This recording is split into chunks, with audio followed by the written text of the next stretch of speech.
I didn't mean to notice Emmanuel the way I did. That's probably the worst part of this whole thing. It wasn't some sudden, dramatic moment. It was gradual, quiet, the kind of thing you don't realize is happening until it's already too late to stop it. It started the summer I basically lived at my best friend's house. His name's Lucas, and we'd been close since high school. By the time we hit college, his place just became easier. Closer to campus, less noise than my apartment, better food. And yeah, his dad, Emmanuel, was always around, but he'd always just been background noise. The cool dad type. Friendly, a little sarcastic, the kind of guy who'd toss you a beer and ask about your life like he actually meant it. At least, that's how it used to be. The first time something felt off, I remember it way too clearly. It was a stupidly hot afternoon, the kind where the air feels heavy and everything sticks to your skin. Lucas had gone out with his girlfriend, leaving me behind because I looked dead and needed rest. Honestly, I didn't argue. I'd barely slept the night before. So I was alone in the house, or at least I thought I was. I'd just come back inside after sitting on the back porch for a while, trying to catch a breeze that didn't exist. I was halfway down the hallway when I heard water running, shower, I assumed, and didn't think much of it. Until Emmanuel walked out. Towel around his waist. Hair still wet. No shirt. And yeah, I know how that sounds. It shouldn't have been a big deal. He lived there. I was the guest. But something about that moment just stuck. He didn't seem surprised to see me. Just paused slightly, like he was recalibrating. "Didn't know you were still here, Colin," he said, casually rubbing a towel through his hair. His voice was always like that, steady, a little deeper than expected. Calm in a way that made you pay attention. "Yeah," I replied, trying not to stare, and failing a little. "Lucas left like an hour ago." He nodded, stepping closer down the hallway, completely unbothered by the fact that he was barely dressed. "Figures. Kid never sits still." There was a brief silence. Not awkward exactly, but not normal either. I became way too aware of everything. The faint scent of his shampoo, the water still tracing down his chest, the way he looked at me, not long, not intense, just present. "You all right?" he asked. I blinked. "Yeah." "Why?" He shrugged slightly. "You look like you're thinking too hard." I let out a small laugh, mostly to break whatever that moment was. "Just tired." He hummed, like he didn't fully buy it. And then he walked past me. That should have been the end of it. But it wasn't. Because as he passed, his hand brushed my shoulder. Light. Probably accidental. Barely even there. Except it didn't feel accidental. And I hated that my body reacted to it. That night, I told myself I was overthinking everything. It was nothing. Just proximity, heat, boredom, whatever excuse made it easier to ignore. But once something like that gets in your head, it doesn't just leave. Over the next few days, I started noticing things I hadn't before. The way Emmanuel moved around the house, comfortable, grounded. The way he'd look at me when we talked, like he was actually listening instead of just waiting for his turn to speak. And yeah, the way he looked. I hadn't let myself think about that before. Not really. But now it was harder to ignore. He wasn't just my friend's dad anymore.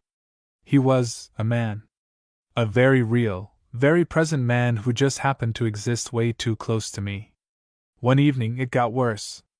Lucas had dragged me into one of his usual late-night gaming sessions, but halfway through, he got a call and stepped outside. I stayed on the couch, controller in hand, not really playing anymore. That's when Emmanuel came in. "You two still at it?" he asked, leaning against the doorway. "Yeah," I said, glancing back.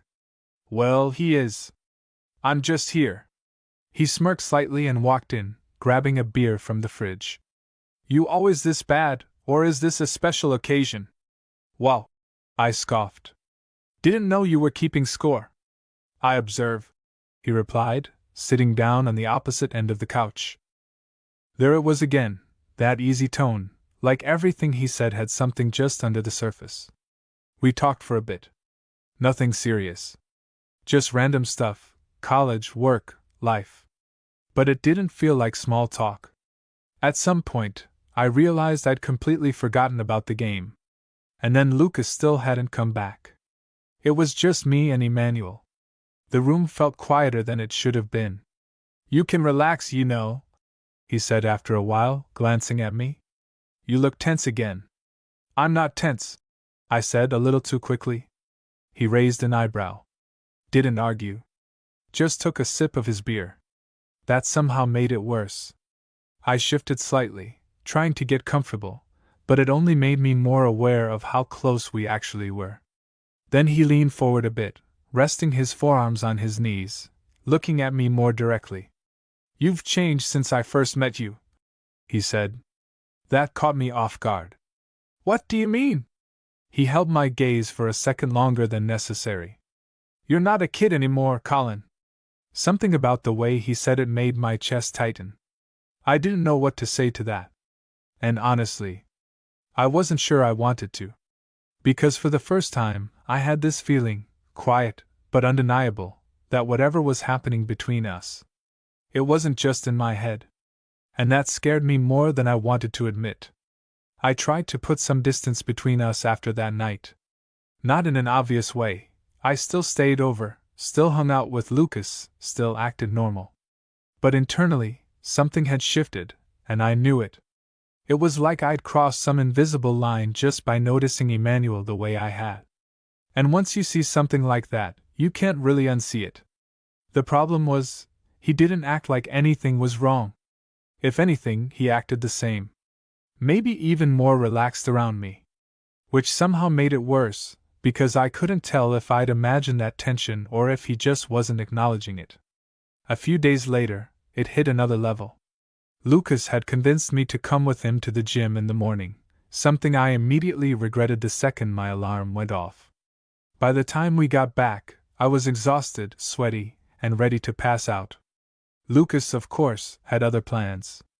"Shower's all yours," he said, tossing his bag down. "I'm heading out again." "Again?" I groaned. "Yeah, Lauren's off early today." Of course she was. He disappeared upstairs before I could even respond, leaving me alone in the living room, still catching my breath. I grabbed a bottle of water from the kitchen, leaned against the counter, and tried to wake myself up. That's when Emmanuel walked in. "You look like you're about to collapse," he said, grabbing a mug from the cabinet. "Feel like it too," I muttered. He chuckled softly, pouring himself coffee. "Lucas push you too hard? He thinks he's a personal trainer now." "That's new," he said, amused. There was something easy about moments like this. Too easy. Like we slipped into conversation without effort, without thinking. And every time it happened, I felt that same quiet pull underneath it. I took another sip of water, trying to ignore it. "You should stretch," he added, leaning back against the counter across from me. "You're gonna feel that tomorrow." "I already feel it," I said. He smirked slightly. "That's because you don't take care of yourself properly." "Oh, and you do?" "Better than you," he shot back, calm as ever.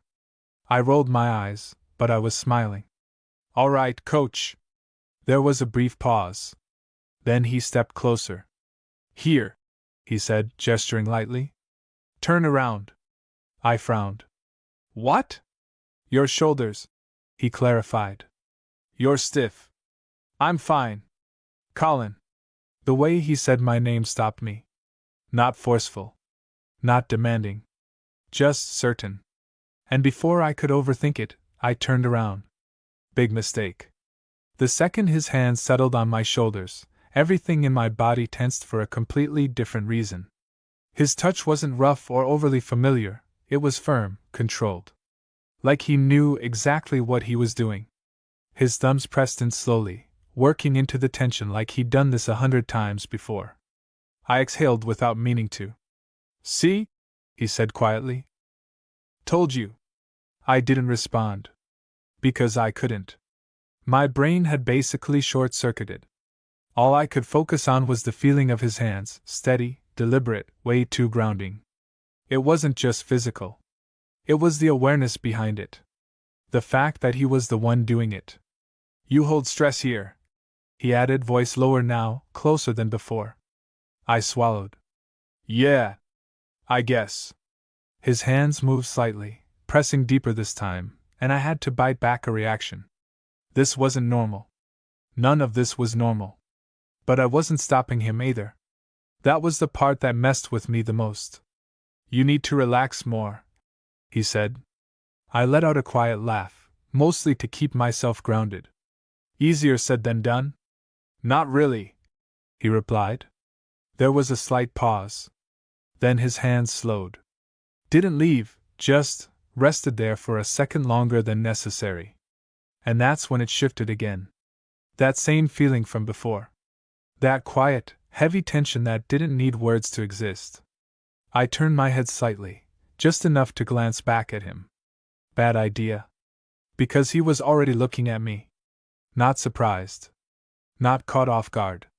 Just steady. Aware. For a second, either of us moved. And I swear, everything around us just disappeared. You should go shower, he said finally, voice calm, but softer than before. It felt like a reset button. I stepped away almost too quickly. Yeah, I should. I didn't look at him again as I walked out. Didn't trust myself to. The shower didn't help. If anything, it made it worse. Because standing there, water running over me, all I could think about was how easily that moment had happened. How natural it felt. How either of us had stopped it. And the worst part? I didn't want to stop it. That realization sat heavy in my chest. Because this wasn't just some harmless crush anymore. This was something else. Something real. And if I wasn't careful, it was going to turn into something I couldn't take back. After that morning, I told myself I needed to get a grip. Whatever was happening, it wasn't sustainable. It wasn't smart. And it definitely wasn't harmless anymore. This wasn't just me overthinking small moments. This was something building, something neither of us was really stopping. So yeah. I tried to pull back. Spent less time at Lucas's place. Made excuses. Said I had assignments, work, anything to keep a little distance. And for a couple days, it actually worked. Too well, maybe? Because the space didn't make things clearer, it just made me think about him more. Every little interaction replayed in my head. The way he said my name. The way he looked at me like he already knew what I was thinking. That moment in the kitchen, his hands on me, the way either of us moved away right away. It didn't feel like nothing. And I couldn't convince myself it was. By the end of the week, Lucas texted me. Dude, are you alive or what? I stared at the message longer than I should have. Then I replied. Yeah, just busy. I'll come by later. I shouldn't have. I knew that before I even got there. But something in me wanted to test it. To see if maybe it had all just been timing. Circumstance. Something I could control if I just acted normal. It wasn't. Lucas wasn't even home when I arrived. His car was gone, but I figured he'd be back soon, so I let myself in like usual.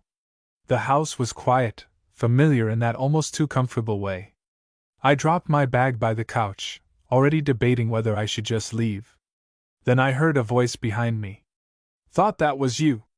I froze for half a second before turning around. Emmanuel. Of course. He was standing near the hallway, sleeves rolled up, like I'd just interrupted whatever he'd been doing. But his attention was fully on me now. You've been avoiding us, he added. Straight to it. I haven't been avoiding anyone, I said, a little too quick again. He tilted his head slightly, like he was measuring that response. No? I shrugged, trying to keep it casual. Just had stuff going on. That sound again. Not agreeing. Not arguing. Just not convinced. A quiet tension settled in almost immediately.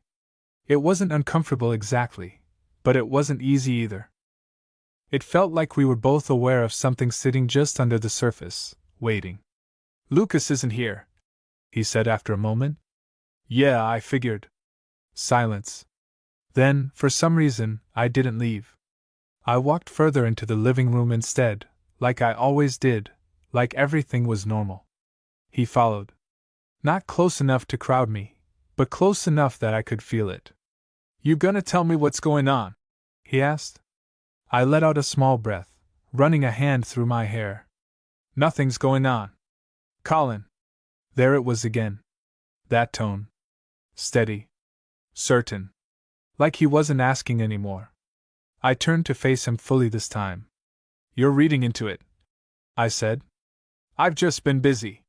He watched me for a second, quiet, unreadable. Then he stepped closer. Not fast. Not aggressive. Just deliberate. "Busy enough to disappear?" he asked. My chest tightened slightly. "Why do you care?" I shot back before I could stop myself. The second it left my mouth, I knew I'd crossed into something different. But he didn't react the way I expected. If anything, he got calmer. "That's a fair question," he said. Another step closer. Now there wasn't much space between us. "Maybe I noticed," he continued, voice lower now, "that something changed." I didn't respond. Because he was right. And we both knew it. "You felt it too," he added, not as a question this time. That hit harder than anything else. I swallowed, my gaze dropping for a second before I forced myself to look back at him. "You're Lucas's dad," I said quietly. It wasn't really an answer. But it was the truth that mattered. Something flickered in his expression, not surprise, not denial. Just acknowledgement. "I know exactly who I am," he said. The way he said it made my pulse spike. "And you think I don't?" I pushed back, even though my voice wasn't as steady as I wanted it to be. He didn't answer right away. Instead, his gaze dropped briefly, just for a second, before returning to mine. And that second? It said more than anything else. Because it wasn't random. It wasn't casual. It was intentional. "You keep trying to pretend this is nothing," he said. I let out a quiet, frustrated breath. "Because it should be nothing." Another pause. Then softer. "And is it?" That question just sat there. Heavy. Honest. I didn't have a good answer. Because no matter how much I wanted to say yes, it didn't feel like nothing. Not even close. The silence stretched between us, thick and charged. And for a second, I thought one of us would step back. Laugh it off. Break whatever this was before it went any further. But neither of us moved. And that was the problem. Because the longer we stood there like that, the harder it became to pretend we didn't both want to close that distance. I don't know who moved first. That's the only honest answer I can give. 1 second we were just standing there, too close, saying things we probably shouldn't have been saying, and the next, that space between us didn't exist anymore. It wasn't rushed. That's what stuck with me. It was slow.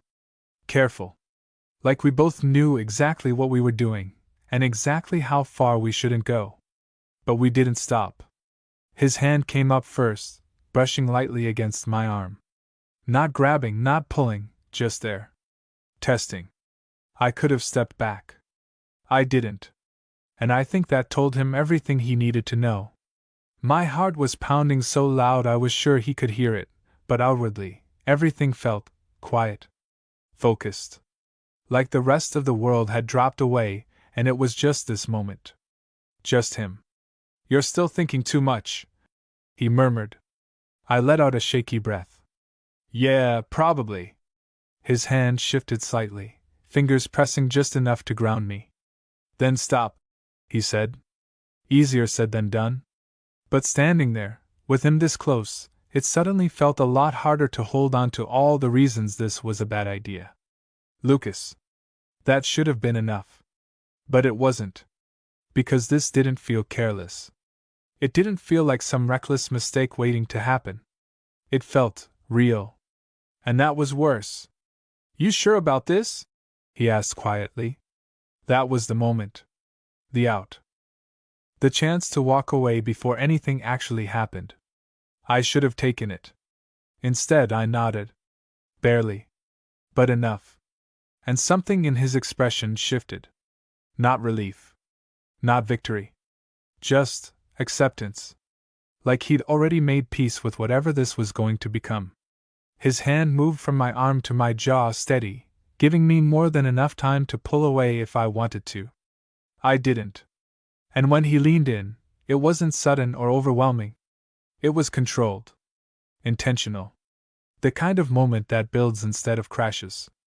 The first contact was light. Almost hesitant. Like we were both still waiting for the other to change their mind. But when neither of us did, it deepened. Not in a way that felt rushed or out of control. Just certain. Like we'd crossed something we couldn't uncross, and there was no point pretending otherwise. My hand found his shirt without me even thinking about it, gripping slightly just to keep myself steady. Because yeah, I needed it. Everything about this felt heavier than I expected. Not just physical. Emotional. The kind of weight that settles in your chest and doesn't leave. When we finally pulled back, it wasn't abrupt. It was slow. Like neither of us was completely ready to let go. I exhaled, trying to process what had just happened. That shouldn't have happened, I said, even though my voice didn't fully match the words. He watched me for a second. You don't sound very convinced, he replied. I let out a quiet, almost frustrated laugh, running a hand through my hair. I'm not. There it was. The truth. Out in the open. Neither of us tried to take it back. Neither of us pretended it didn't mean something. And that was the part that made it dangerous. Because this wasn't just a moment anymore. This was something we'd both chosen. And once you make that kind of choice, there's no going back to how things were before. The sound of a car pulling into the driveway snapped everything back into place. We both froze. Reality hitting all at once. Lucas. I stepped back immediately, like the space between us suddenly mattered again. Emmanuel didn't move as quickly, but when he did, it was just as deliberate as everything else he'd done. Go, he said quietly. I didn't argue. Didn't say anything at all. I just grabbed my bag and moved toward the door, my mind still spinning, heart still racing. I barely made it out before Lucas walked in. Yo, you just got here? He asked, completely unaware. I forced a normal expression. Yeah, just stopped by real quick. I've gotta head out though. He frowned. Dude, you just got here. Yeah, I know. I forgot I had something to finish. It was a weak excuse. But he didn't question it too much. Alright, text me later? Yeah. I will. I didn't look back as I left. Didn't trust myself to. Because I already knew. That wasn't the end of it. Not even close. I didn't go back for 3 days. Not because I was busy.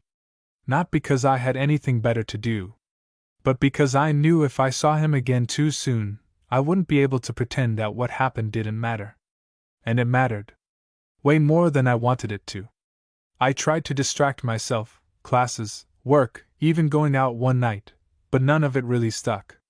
My head kept circling back to that moment in the living room. The way it felt. The way it didn't feel like a mistake, no matter how many times I told myself it was. That was the problem. If it had felt wrong, I could have shut it down. But it didn't. And now I had to deal with that. Lucas texted me again on the 3rd day. Bro, you disappeared again. You good? I stared at the message for a while before replying. Yeah. I'll come by later. Same words as before. Same mistake. Except this time, I knew exactly what I was walking into. When I got there, Lucas was home. Which should have made things easier. And in a way it did. We fell into our usual routine. TV, random conversations, him complaining about something his girlfriend said. It was normal. Comfortably normal. Almost enough to make me forget. Almost. Until I saw Emmanuel again. He walked in halfway through whatever show we weren't really watching, greeting us like nothing had changed. And that was the weirdest part. Because on the surface, nothing had. But underneath, everything had. "Thought you vanished," he said casually, glancing at me. I forced a small smirk. "Just busy." That word again. This time, he didn't question it. Didn't push. Just nodded slightly and moved on. But there was a look. Quick. Subtle. Just enough to remind me that he hadn't forgotten either. The rest of the evening passed like that, normal on the outside, tense underneath. Every time we were in the same room, I could feel it. That quiet awareness. That pull. And I hated how easy it was to slip back into it.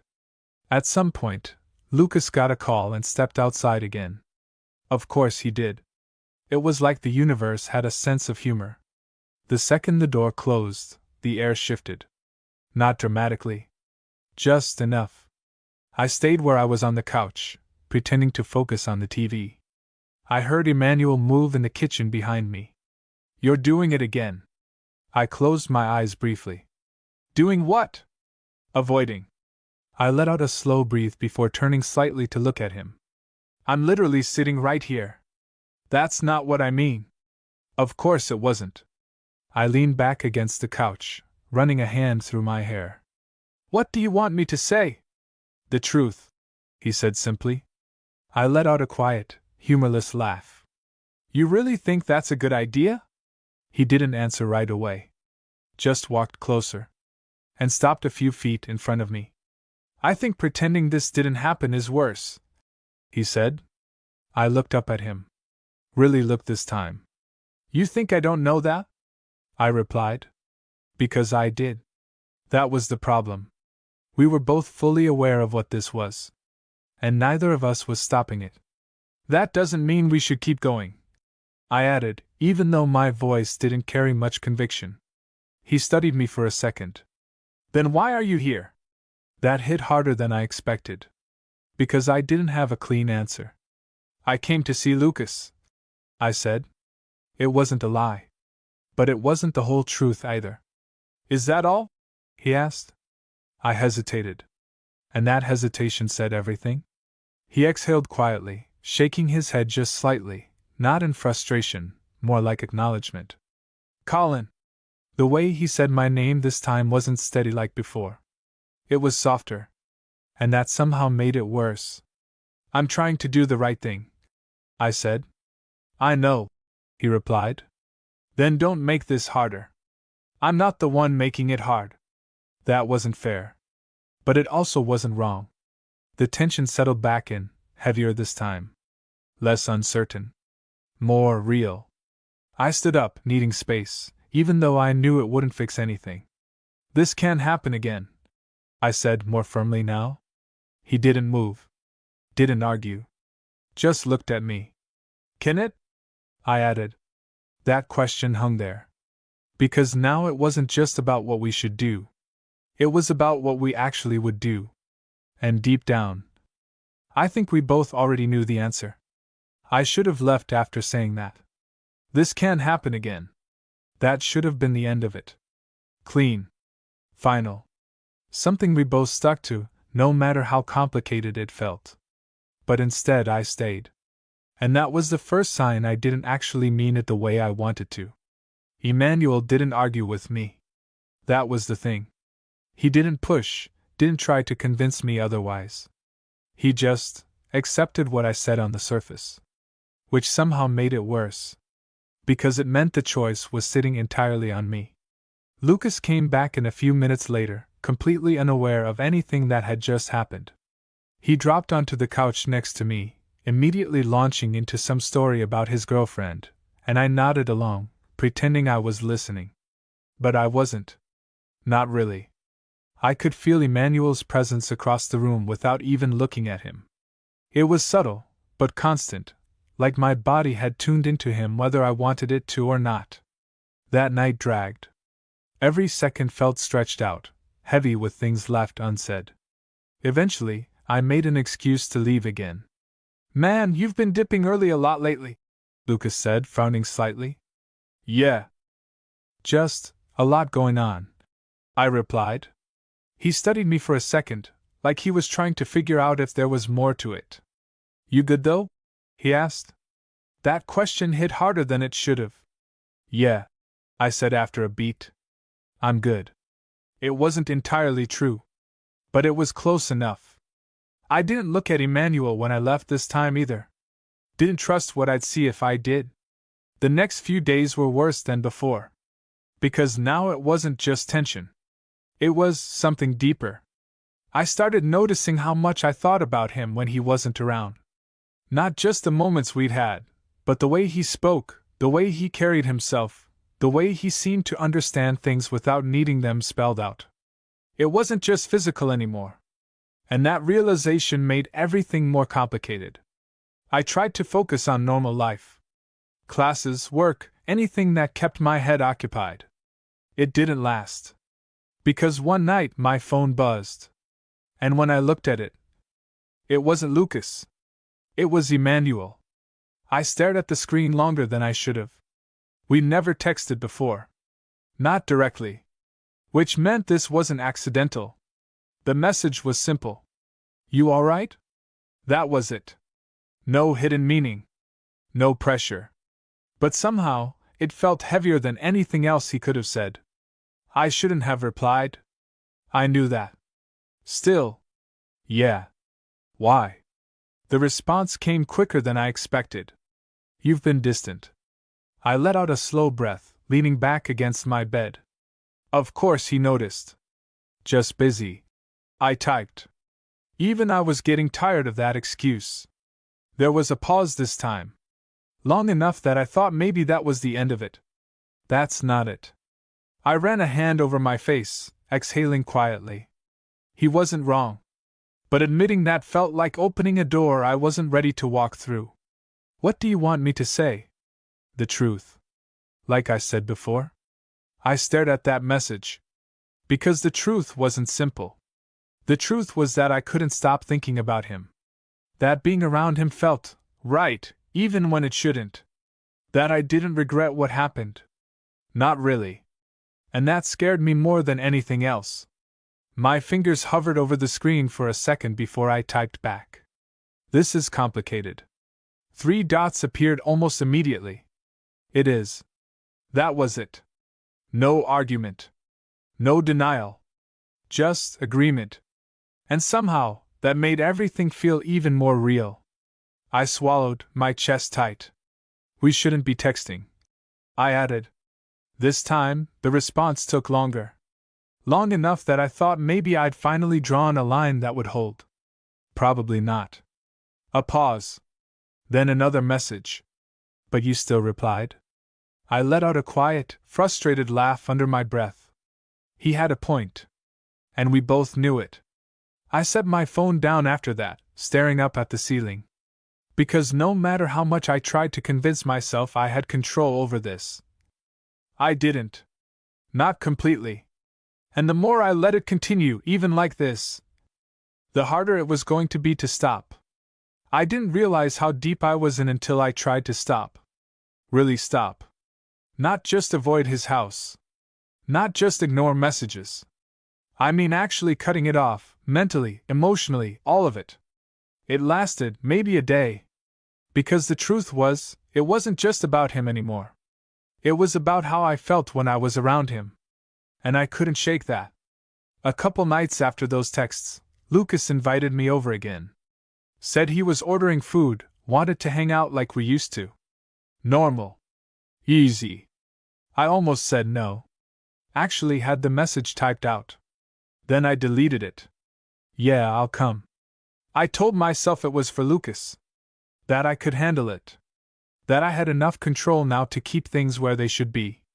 I was wrong. The second I walked in, I felt it. That same shift in the air. That same awareness.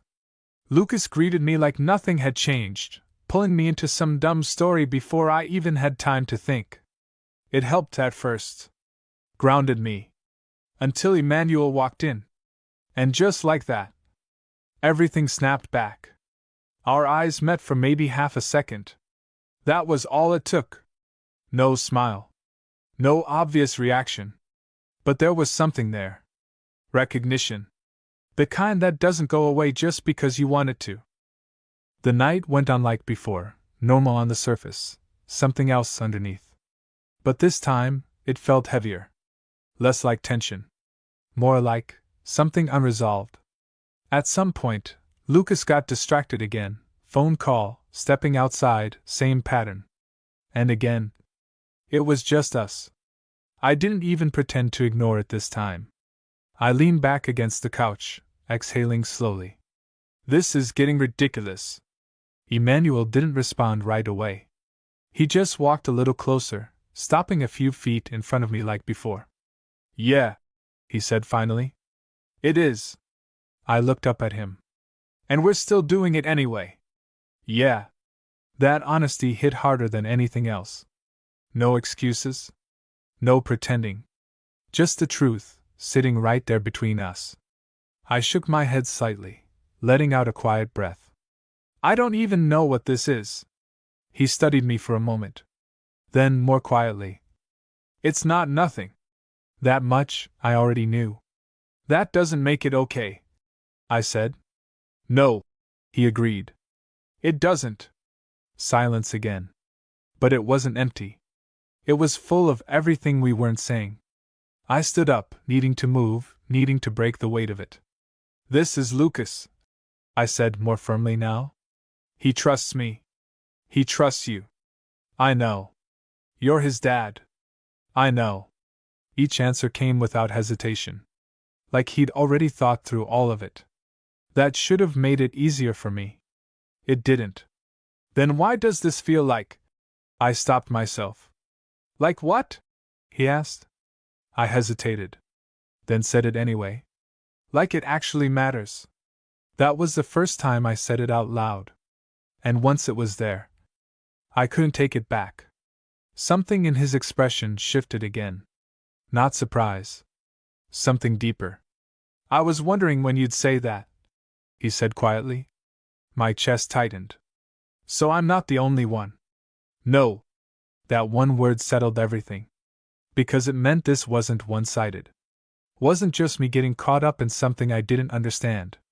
This was mutual. Real. And that made it infinitely more complicated. I ran a hand through my hair, pacing slightly now. This is messed up.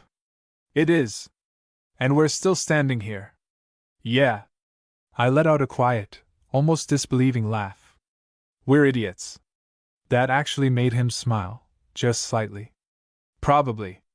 Another pause. Then I stopped pacing. Looked at him again. Really looked. And this time, I didn't try to hide it. Didn't pretend I didn't feel what I felt. If this keeps going, I said slowly, it's not just going to be a mistake. He didn't interrupt. Didn't look away. It's going to mean something, I added. That was the turning point. Because now it wasn't about tension or moments or curiosity. It was about choice. About consequences. About whether we were willing to let this become something real. Or end it before it got there. Emmanuel held my gaze for a long second. Then he said quietly, I think it already does. And that? That was the moment I knew. There was no easy way out of this anymore. I didn't sleep that night. Not really. I just lay there, staring at the ceiling, replaying everything over and over like my brain was trying to force a different outcome. Like if I thought about it enough, I'd land on the right decision. But there wasn't a clean, right answer. There was just choice. And consequences. The next morning, I woke up already tired of thinking. So I stopped. Not completely, but enough to do something I hadn't done yet. I went back. Not because Lucas texted me. Not because I needed something. But because I knew I couldn't leave it where it was. Half finished. Half denied. That was worse than ending it. When I got there, Lucas wasn't home. Of course. At this point, it almost felt intentional. I stood at the door for a second before knocking anyway. Part of me hoped he wouldn't answer. But he did. Emmanuel opened the door, clearly not expecting me. There was a brief pause, just a second, but it said everything. Colin! Hey! Neither of us moved right away. Then he stepped aside, letting me in without a word. The house felt different. Or maybe it was just me. I didn't sit this time. Didn't pretend I was here for anything casual. I turned to face him as soon as the door closed. We need to decide what this is, I said. Straight to it. No avoiding. No softening it. He didn't seem surprised. If anything, he looked like he'd been expecting this. Yeah, he said quietly. Silence settled between us again, but this time, it wasn't uncertain. It was focused. I exhaled slowly, trying to keep my thoughts clear. Because I can't keep doing this halfway thing. Either we stop, or we don't. There it was. Simple. Brutal. Real. He nodded slightly, like he agreed with that. Stopping would be easier, he said. I let out a small, humorless laugh. Yeah. It would. Another pause. Then I added. But I don't think that's what I want. That was it. The truth I'd been avoiding finally said out loud. And once it was there, everything shifted. His expression didn't change much, but I could see it in his eyes. That same recognition. That same weight. You understand what that means, he said. It wasn't a question. I nodded. Yeah. Lucas. That was the center of it. The line we'd already blurred just by getting this far. This isn't just about us, he added. I know. And it's not something we can hide forever. I know. Each answer came easier now. Because I wasn't fighting it anymore. I was accepting it. All of it. The risk. The mess. The reality. I don't want to hurt him, I said, quieter this time. Neither do I. That part mattered. More than anything else. We stood there for a long moment, just letting that truth exist between us. Because this wasn't some fantasy. It had real weight. Real consequences. And we both knew it. So what are you saying? He asked finally. I held his gaze. And for once, I didn't hesitate. I'm saying I'm not walking away from this just because it's complicated. My heart was pounding again, but this time, I wasn't trying to calm it. I'm saying it already means something to me, I added. There was no taking that back. No softening it. Just honesty. And for a second, I thought maybe that would be the point where he pulled away. Chose the safer option. The smarter one. But he didn't. He stepped closer instead. Not rushed. Not careless. Just certain. That makes two of us, he said. And just like that, the decision was made. Not perfectly. Not without consequences. But real. We didn't pretend it was simple after that. We didn't pretend it would stay easy. But we stopped pretending it was nothing. And somehow, that felt more honest than anything else we could have done. I wish I could say everything worked out cleanly after that. It didn't. There were hard conversations. Boundaries we had to figure out. Moments where the weight of it all caught up to us in ways we couldn't ignore. And yeah, eventually, Lucas found out. That was the hardest part. Losing him, even temporarily, was something I'll never pretend didn't hurt. But time does something strange. It doesn't erase things. It just reshapes them. And months later, after everything settled, after all the anger and confusion, we started talking again. Not like before. But not like strangers either. Something in between. Something